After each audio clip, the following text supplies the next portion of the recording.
Assalamualaikum warahmatullahi wabarakatuh. Saya Hanila Safadillah akan menjelaskan tugas MSDM 2 studi kasus PHK massal di era startup. Apa yang salah dalam manajemen mereka? Ini bab pembahasannya. Yang pertama, kesalahan umum. Startup sering melakukan rekrutmen besar-besaran setelah mendapatkan pendanaan dari investor. Tujuannya adalah mengejar pertumbuhan yang cepat dan menunjukkan daya tarik bisnis. Dalam perekrutan ini seringkali tidak didasarkan pada analisis kebutuhan nyata atau proyeksi jangka panjang. Kesalahan utama, kurangnya perencanaan tenaga kerja berbasis data, tidak adanya analisis beban kerja dan kebutuhan organisasi secara berkelanjutan. HR gagal mengantisipasi perubahan pasar atau skenario terburuk. Contoh kasus yaitu Meta, Amazon, Stripe, dan Klarna. Mereka melakukan rekrutan besar-besaran, akhirnya mereka memangkas ribuan karyawan pada saat pertumbuhan melambat. Perencanaan SDM tidak matang. Ciri-ciri kesalahan: rekrutmen agresif tanpa agresi jangka panjang. SDM direkrut untuk kebutuhan saat tanpa mempertimbangkan efisiensi jangka panjang. Ketergantungan berlebihan pada pendanaan eksternal sebagai penyangga pertumbuhan. Masalah tambahan, tidak ada sistem pemantauan kinerja SDM berkelanjutan. Lemahnya peran HR dalam pengambilan keputusan strategi bisnis. Pertumbuhan tidak realistis dan tidak terkontrol. Keinginan untuk tumbuh cepat sering mendorong startup mengambil keputusan bisnis terlalu optimis. Mereka memperkerjakan terlalu banyak karyawan demi terlihat berkembang, tanpa mempertimbangkan kapasitas organisasi dan dinamika pasar. Resiko: ketika pasar berubah, pendanaan kurang, perusahaan langsung terkena dampak dan karena struktur biaya SDM membengkak, efek domino, PHK massal, dan lain-lain. Budaya hire fast, fire fast. Implikasi negatif: tidak ada kesempatan bagi karyawan untuk berkembang atau ditransformasikan ke peran lain. Tidak ada sistem pelatihan atau pengembangan training. PHK menjadi solusi instan, bukan bagian dari strategi penyesuaian SDM yang sehat. Strategi bisnis tidak terintegrasi dengan HR. Rekrutmen sering dilakukan tanpa perencanaan bisnis menyeluruh. HR tidak dilibatkan dalam penyusunan strategi perusahaan, sehingga terjadi ketidaksesuaian antara kebutuhan bisnis dan jumlah serta kompetensi karyawan tersebut. Dampaknya, kelebihan SDM dengan kompetensi yang tidak relevan saat bisnis berubah. Karyawan tidak produktif dan rentan terkena PHK, dan lain-lain. Ketergantungan terhadap pendanaan eksternal.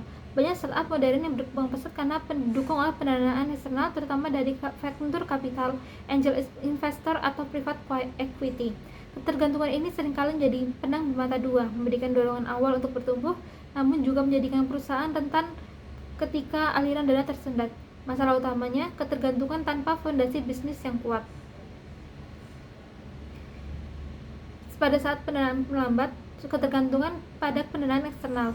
Kesalahan umumnya: pertama, tidak sinkron dengan ketahanan finansial, tidak ada kontingensi plan SDM saat krisis, dan lain-lain. PHK sebagai jalan pintasnya, implikasinya disrupsi operasional, turunnya employer branding, dan lain-lain. Rekomendasi strategis: diversifikasi sumber pendapatan, perencanaan keuangan jangka panjang, dan sinkronisasi tim HR dan tim keuangan.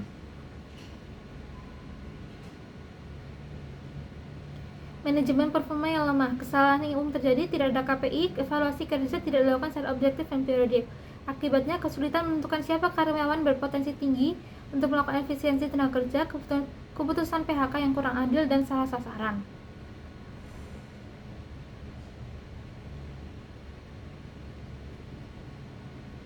Lalu selanjutnya,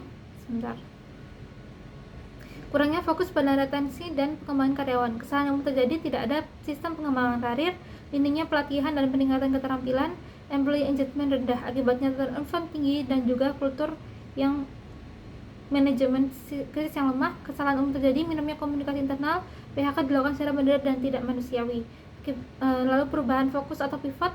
Startup dikenal memiliki fleksibilitas tinggi dalam menyelesaikan arah bisnis. Ketika strategi awal tidak membuahkan hasil yang dihasilkan, banyak startup melakukan pivot, yakni mengubah model bisnis, target pasar, dan lain-lain. Masalah yang timbul pada manajemen SDM: kurangnya keterlibatan SDM dalam penanganan strategis dan tidak ada sistem redeployment.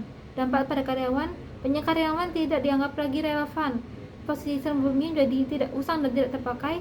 Akibatnya, banyak PHK yang massal. Kesimpulannya, tanpa integrasi SDM yang adaptif, perubahan bisnis memang krusial bagi kelangsungan startup. Tidak memiliki kemungkinan yang baik dan tidak solid. Contohnya, yang pertama, sistem GoTo. Kesalahan SDM pada GoTo ini, Overhire selama ekspansi, merekrut ribuan karyawan saat pendanaan melimpah, termasuk untuk divisi eksperimental yang kurang menghasilkan revenue. Tumpang tindih pasca merger, integrasi Gojek dan Tokopedia tidak diikuti rekonstruksi tim yang pasif. Kasus Twitter, kesalahan manajemen PHK tanpa analisis resiko, budaya ex-milih haircut, dan reputasi employer brand yang hancur. Lalu selanjutnya yaitu kasus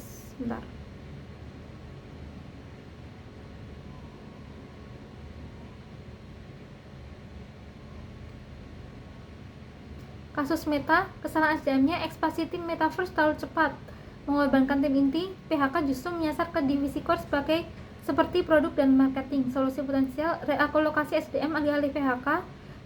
Fase hiring lebih terkontrol dengan memprioritaskan roles yang langsung berkontribusi. Case Shopee, latar belakangnya kerugian finansial yang tinggi dan ekspansi terlalu agresif ke pasar Eropa dan Amerika yang gagal. Masalah manajemen, tidak ada exit strategi, dan ketimpangan kompensasi. Kasus Bejus, kesalahan SDM, rekrutmen berbasis FOMO, dan indikator kinerja ambigu sehingga WHK terkesan acak dan tidak adil.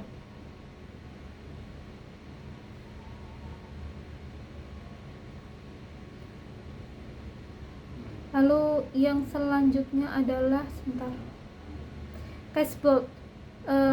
Kontroversinya, PHK dilakukan hanya 2 minggu setelah rekrutmen besar-besaran.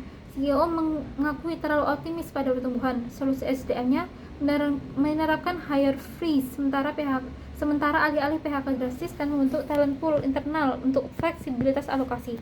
Saran dan rekomendasi bagi manajemen SDM: yang pertama, workforce yang lebih realistis. Kedua, bangun SDM yang berbasis data dan performa.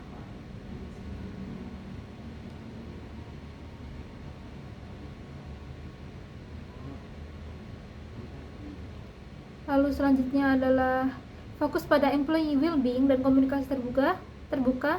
Siapkan rencana krisis SDM sejak awal atau risk-based HR management. Evaluasi berkala, libatkan divisi HR pembuatan itu. Lalu bangun kultur organisasi yang sehat dan adaptif. Kepemimpinan humanis dan inspiratif, budaya kerja yang mendukung fleksibilitas. Ada lagi restrukturasi pekerja, pemindahan pekerja dari unit yang stagnan ke unit yang lebih potensial. Lalu resolusi struktural untuk startup, mengurangi ketergantungan pada skema bakar uang, memperkuat investor domestik, dan lain-lain. Bangun startup dengan tujuan yang jelas dan strategi terukur untuk profit. Hindari ketergantungan pada promo berlebihan tanpa kejelasan arus kas. Gunakan perencanaan data berbasis data, hiring yang efektif, komunikasi transparan, program pengembangan karir, exit strategi manusiawi, dan eksplorasi opsi selain PHK. Terima kasih, sekian dari saya. Wassalamualaikum warahmatullahi wabarakatuh.